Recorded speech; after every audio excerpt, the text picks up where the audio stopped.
Nous allons d'abord vous demander une première question. Donc, en quoi est-ce important pour vous de participer à la journée de la presse junior? Parce que je crois que c'est très important et si j'ai accepté pour la seconde fois, c'est parce que je pense que le journalisme, comme je l'ai dit, subit une formidable transformation. Il a subi vraiment parce que c'est pas évident.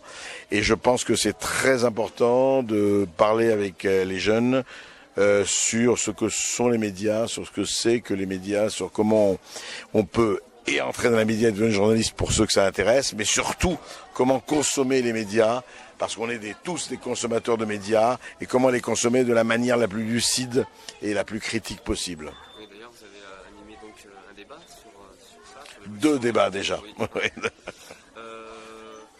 Donc tout d'abord, la presse a changé, ce qu'on a pu comprendre de votre débat.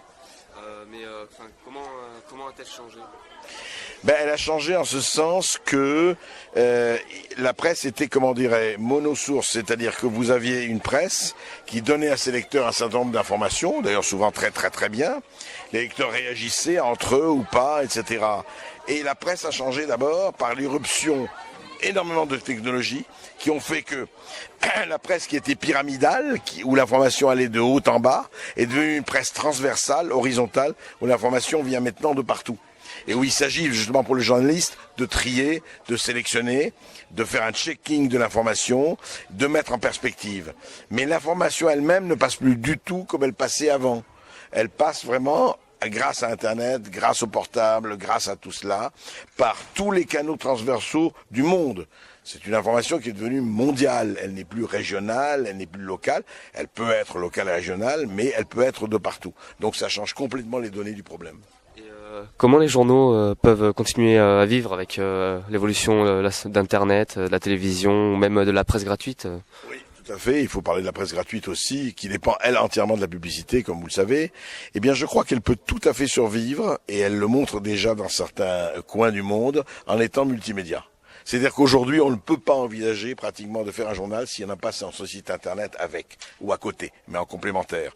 Et les journalistes eux-mêmes, ce que j'ai dit, ils doivent être à la fois vidéastes, écrivains, ils doivent être ingénieurs du son, ils doivent savoir parler à la radio. C'est très très très important d'apprendre les différents supports de médias et de savoir les utiliser. Je crois que c'est le multimédia qui sauvera le journalisme. Et quel est aujourd'hui le média le plus sûr pour avoir la meilleure information?